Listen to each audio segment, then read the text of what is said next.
So when people now talk about unfairness in the same country, people will say they don't have a right. You see bandits doing press conference with guns and bullets and everything. There's no security agent in the world that will come and arrest them.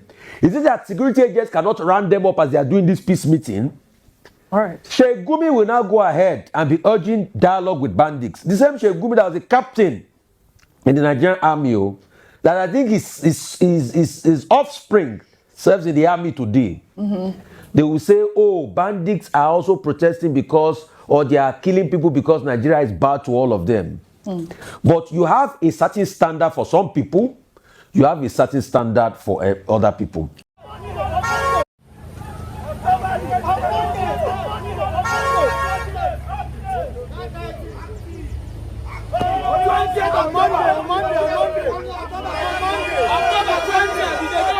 It's very easy here today, and this is our 6th market in 2 days. This is the 6th market we are visiting in 2 days to mobilize people to free Nnamdi Kanu on Monday. We are not demanding for pardon. Don't get us wrong. We are not begging Tinubu to release Nnamdi Kanu. We are asking that Nnamdi Kanu should be released from unjust, illegal detention by the Nigerian government, who kidnapped him from Kenya. The Nigerian government is made up of a lot of kidnappers. They are not only kidnapping in Nigeria, they are kidnapping from Kenya. International kidnappers. Yes. We have asked them to release Nnamdi Kanu. And we want to make it very clear. We are asking them to release him on or before 20th, Monday. So they have an option. Don't let them tell us they don't have an option. The option is to release him now so that we don't have to march on Aso Rock on Monday. But if they don't release him by Monday, and they are claiming that he's in court, why is it that the terrorists are not in court? Why are the bandits not in court? Why are the drug dealers being pardoned? That is to show to you that some people are better than others in Nigeria, and we reject second-class citizenship. And the Nigerian state must release Nnamdi Kanu on Monday. That's our message. But our message to you here is that you should all come out on Monday. You cannot lose anything by closing your shop on Monday, even if it's from 7 a.m. to 12 noon. And to come and bail our brother and let him come back home to us. When I say bail, I'm not asking to pay for shortio. I'm talking about to bring him out to rejoin us. That is why we came here to see you. Thank you very much. Yes. Free Nnamdi Kanu now. Free Nnamdi Kanu. Free Nnamdi Kanu now.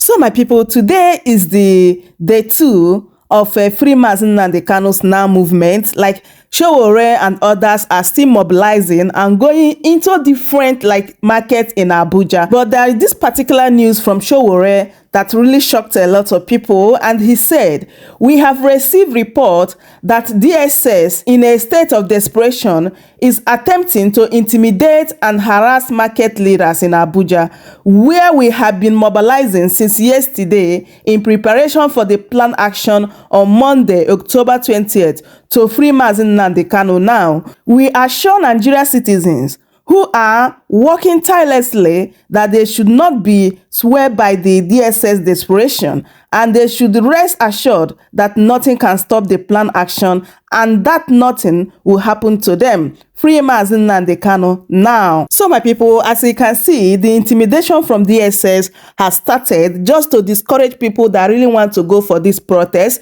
So let's see what Nigerians are saying concerning this particular report from Sowore. So this person said, "Please, let's be prepared for political talks and police. If this protest will lead to revolution, so be it."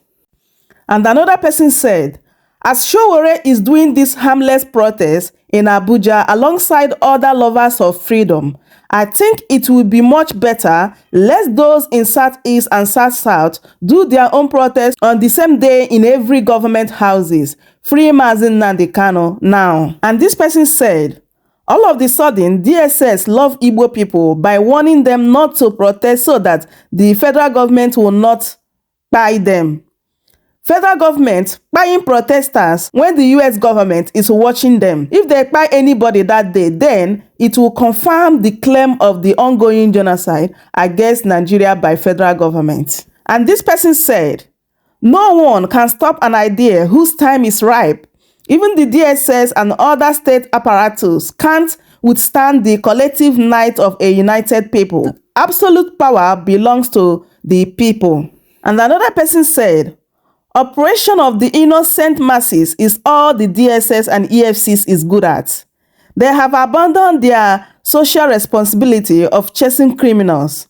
Their concentration now is more on the oppressing innocent Nigerians and shedding government injustice in our land. Exactly, and this is the reason why Rufai Oseni blow hot, especially what happened yesterday. This is the second time like bandits and terrorists are having peace deal and peace meeting with the Nigeria government, and we are still holding Mazi Nnamdi Kanu just because he is asking for the freedom of his people. Mazi Nnamdi Kanu's crime is that he said that my people cannot continue like this. Honestly, if you look at everything that are happening in Nigeria, you ask yourself, is Nigeria really a country? My people, let me allow you guys to watch the full video and hear everything Rufai Oseni said here concerning Mazi Nnamdi Kanu, as well as how Nigeria government is having peace deal with terrorists. And also, you guys know that David Umahi has finally told us cost per kilometer of this coastal highway. Take a listen, do well to subscribe for more updates, like the video, share it, and also leave your thoughts in the comment section.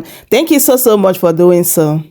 Let's begin what's trending. The hashtag Free Nnamdi Kanu has now taken center stage on X. Human rights activist Omoyele Sowore officially began mobilizing crowds for his planned hashtag Free Nnamdi Kanu march protest to the presidential villa set for next Monday, October 20th, to demand the release of the detained leader of the indigenous peoples of Biafra. While in a video posted on Sowore's X account, Kanu's special counsel, Barrister Aloy Ejimako, is seen speaking to the crowd as they sang songs of solidarity with Sowore's name. Let's take a look. I have decided, whatever you think, that on October 20th, I will need all of you to also work together.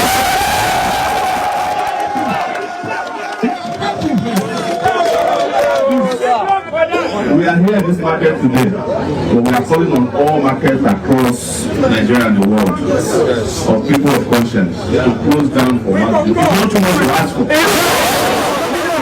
Whether you are in Lagos, we have been closing markets every Monday. We need one more Monday.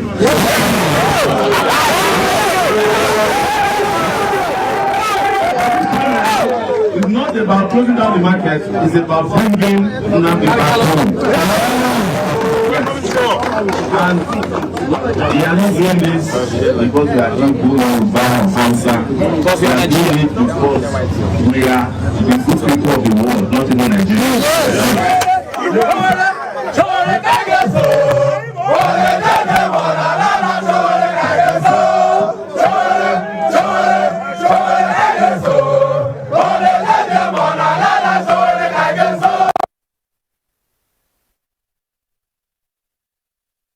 All right.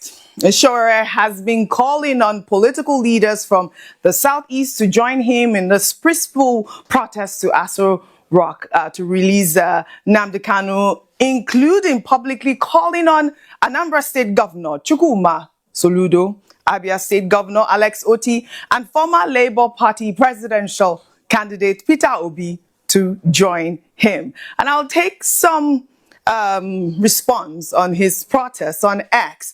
And this person wrote, so this so-called hashtag Free Nnamdi Kanu march is another misplaced initiative that only endangers innocent citizens in Abuja. If you truly believe in your cause, start your protest from your region. Don't bring chaos to the streets of the federal capital. It's pure hypocrisy when people like Sowore, who call themselves activists, selectively choose which injustice to shout about while promoting actions that disrupt peace and threatens national unity. True activism is about justice, not noise. It's about building, not burning. Nigeria deserves reasoned dialogue, not reckless mobilization. Another ex-user wrote, "The big elephant in the room. We support you, Showore. Keep speaking out for the well-being of all Nigerians. We need more Showores, more VDMs, more Harrison, Gwanishu, etc. This country does not belong to politicians. It's time to say enough is enough." We've taken this story, Rufai, and we've seen that Showore is really moving on with this protest. I believe, okay, it's, part of this NSAS protest as well that would come October 20th. Benga, I'm sure you're still with me before I come to you both. Meanwhile, a group of terrorists... Absolutely. Perfect. Meanwhile, a group of terrorists has reportedly reached a peace agreement with representatives of several communities in Katsina State following a meeting held under the Operation Safe Corridor Initiative. Counterinsurgency expert Zagazola Makama said the dialogue took place on October 12th. The meeting, according to the report, is aimed at restoring sustainable peace and security across communities affected by years of violence and bandit attack. I mean, this is not the first of such meeting in the state, as similar dialogues were held in June and September when stakeholders reached truces with armed group leaders under the same federal government's Operation Safe Corridor Initiative. Also, we saw Islamic cleric Sheikh Ahmad Gumi, who has now renewed his call for the federal government to initiate peace talks with bandits, insisting that dialogue remains the most effective route to achieving lasting security in Nigeria. Well, in a Facebook post on Monday, Gumi referenced the recent peace deal between Israel and Hamas as proof that even long-standing conflicts can be resolved through negotiation. The Kaduna-based cleric argued that if the United States could broker peace between Israel and Hamas, two groups once at bitter odds, then Nigeria should be able to engage its own armed groups in dialogue. And Rufai, I'll come to you first. I'd like for you to, juxtapose these two stories. In one hand, we are seeing Nnamdi Kanu trying to protest and, for the release of the detained IPOB leader. On the other hand, we see Sheikh Ahmad Gumi talking about renegotiating with bandits. We have even seen peace deals in Katsina State. Your thoughts? Before I start, I'd like to give a shout out to baby Eri, like a couple of months old baby that's watching the show currently. Oh, nice. And baby Eri show and both parents. But real quickly, Oji, it just shows you what Nigeria is all about. Mm-hmm. In a part of the country, bandits are being fed. They are being given Ashoebi.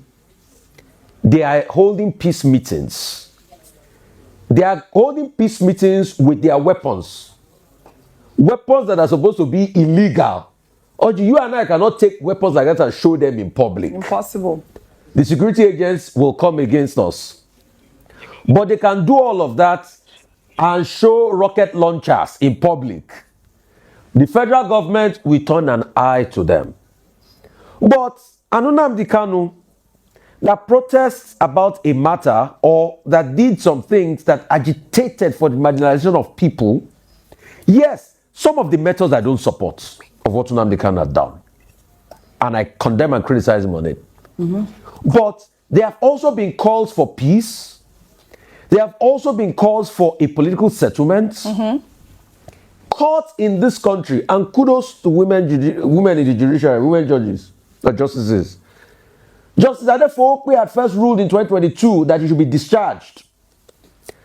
The federal government went on appeal 4-1, Justice Garba. But a dissenting judge, Justice Ogunwumiju, also ruled that the appeal court judgment should stay as regards to Nnamdi Kanu. Mm-hmm. But guess what? We have continued to put him in incarceration. Now his health is failing. They are still dilly-dallying about how to treat him. Yeah. But in the same country, bandits are holding meetings with governors, doing photo ops and the likes. So when people now talk about unfairness in the same country, people will say they don't have a right. You see bandits doing press conference with guns and bullets and everything. There's no security agent in the world that will come and arrest them. Is it that security agents cannot round them up as they are doing this peace meeting? All right. Sheikh Gumi will now go ahead and be urging dialogue with bandits. The same Sheikh Gumi that was a captain in the Nigerian army, that I think his offspring serves in the army today. They will say, oh, bandits are also protesting because, or they are killing people because Nigeria is bad to all of them. But you have a certain standard for some people, you have a certain standard for other people. Right. I have never said here that I supported entirely the way Nnamdi Kanu went about this. But what we are saying is, why do you have standards for some over the others in this country? All right. And that's just a clear case of what we're talking about here. Well said, Rufai. Well, we now take another story. President Bola Ahmed Tinubu has eulogized his son, Sheyi, as he turned 40 on Sunday, October 12, expressing happiness that his son has grown into a man the entire family is proud of for imbibing values of discipline, integrity, and hard work. In a 6-paragraph tribute issued on Sunday, the president thanked Almighty God for his son's life and the man he has become, noting that Sheyi has walked his path with focus, courage, and humility. The president described 40 as a special age that bridges youthful drive and the more profound wisdom that life brings. Tinubu also expressed pride in the family Sheyi is building with his wife, Leal, his devotion as a husband and father, and his commitment to making a difference in his generations. I'll say a happy birthday to Sheyi Tinubu. Well, in celebration of Sheyi Tinubu's birthday, 1 million copies of the Holy Bible are set to be distributed across Nigeria. The initiative was announced on Sunday during a Thanksgiving service at the National Christian Center, Abuja, organized by Friends of Sheyi Tinubu. The organizers said the Bibles will be shared through churches and community groups nationwide to promote moral renewal, ethical leadership, and civic responsibility among young Nigerians. Well, this announcement has generated public reactions, especially on social media. I'll take some, Rufai, before I come to you. And there's a lot of misplaced, comments that were made by this actual announcement, because obviously Sheyi, these are Sheyi's friends that organized this whole Bible distribution. I'll take this post on X from Laugh and Learn, who wrote, sharing 1 million Bibles may look noble, but it misses the mark with Nigerians battling many problems. What we need isn't more religion, it's real solutions. Honoring Sheyi Tinubu at 40 should mean empowering youth, funding education, and creating jobs, not symbolic gestures. These are the sort of comments that we see online. But again, happy birthday to Sheyi Tinubu. A real comment from you, a quick comment from you, Rufai, before we take our next story. Happy birthday, Sheyi. Well, I wish you the very best. 40 is no easy, it's no small feat. I just pray for God's continuous guidance in your life. And I wish you well, and I wish your family well. But sharing the Bible, yes, it's a good gesture. But you see, my problem is this. Sharing Bible for people that don't read Bible, or they read Bible and don't practice what is in the Bible, is an exercise in futility. Because if people, with the number of people that go to church and mosque in Nigeria today, and with the country of many bishops that we have that come out during election period, if we really practice what is in the Bible, our lives will not be like this. Accountability issue will not be the order of the day. Forgery will not be the order of the day. Corruption will not be the order of the day. So it's not by sharing Bible. It's by having a renewal of our hearts that will make this country a whole lot better. But we can't also stop his friends from sharing Bible. That's what they deem fit to share. Maybe it will start a rekindling or a revolution in their heart. But on the flip side of it, they also should be careful. because some people will now see it along religious lines, which should not be the case. And that's why we should be careful. But I don't see anything wrong in sharing Bible. But please, it is in imbibing what is in the Bible and living by the tenets of the Bible.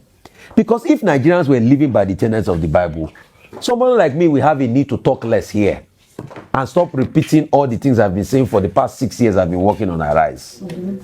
So we wish them well and we wish them the best. Absolutely. Congratulations to Sheyi Tinubu. And, you know, like I said, this was an initiative by his friends. I mean, the friends can do as they please at this point. I mean, like yesterday, was it you that was saying we don't need more religion in Nigeria? We need action. We need action and common sense. Now, let's bring you an update to the story we brought you yesterday. Nigeria's Minister of Works, David Umahi, has revealed the staggering costs of the Lagos-Calabar Coastal Highway, clocking in at 7.5 billion naira per kilometer. The minister said the initial 47.47 kilometer section carries a price tag of 1.6 trillion naira, covering 6 lanes, shore protection, solar lighting, and reinforced concrete construction. Umahi defended the figure, arguing it's lower than previous projects like the Eleme One and Abuja Kaduna or Abuja Kanu roads. He cited international bank reviews and invited public debate on the costs. Let's take a look. This is the rundown of the figures. Number one, the first section, 47.47, is costing 1.067 trillions, and it's by 6 lanes. Now, when you divide this 1.067 trillion by 47.47 by 2, you will get 11.57 billion per kilometer of 3 lanes. A standard road is 2 lanes. Standard federal highway is 2 lanes. So by the time you now divide it by 3 and multiply by 2, you will now say that a standard coastal road is going for 7.5 billion per kilometer of standard highway. Now, let me also tell you that the Deutsche Bank that led the other international banks to review the cost of the project so as to fund the 70% of the loan component, they said that that project was undervalued. It was undervalued. And when it was time to contribute, to give the loan, that project was oversubscribed by $100 million. And so if the financial institutions can give us this credit, we are ready to face anybody. But when you are criticizing us, be very objective and tell the public the truth. Right. He's saying we should all be objective at this point. We finally have a figure, Benga. However, this revelation has sparked fierce online comparisons to cheaper global benchmarks and raised, of course, serious concerns over environmental impacts and community displacements across Lagos and, of course, the surrounding areas. I'd like your thoughts on this because we have been following this story, and I thought it was important to, highlight this part of his speech. I believe this was still from yesterday. I mean, he's saying it's going to cost around 75 billion per kilometer. Benga, a quick comment, really, before we take our story on the milestones. Yeah, a quick one indeed. Thank you very much, Ojinika. I think that I would rather stand by the upholding pillars of democracy, which is transparency, accountability, and the rule of law. In a situation where institutions are functioning well, this should not even be an issue, because what happens to Nigeria's procurement system? There are established institutions and there are established due process that should look into this. And because we know that the Lagos Coastal Highway is a laudable project that will open up the nation's economic corridors to the outside world and boost economic integration and promote and bring us to the path of growth and progress. But despite this, I think there is a need for transparency in all this. And this is where the Bureau of Public Procurement, who is in charge of regulating the cost and also monitoring the cost of this project and also bringing some level of price intelligence to this issue, should be up and doing and should publish it so that everyone could have access. Everyone could ask questions. It's not just the minister, it's about the institution. So we need to have a system where there is a strengthening of institutions so that all these loopholes could be properly blocked, and we could have a sustainable economy when it comes to awarding of contracts. So I think that we should look into this place. The Bureau of Public Procurement should be the one addressing the public and telling us how they arrive at this cost. Because I want to believe that in terms of contract awarding of contracts, it should pass through the institution called the Bureau of Public Procurement. Well said. So that's my take on this. Well said, Bengas. Welcome to Shamra News TV.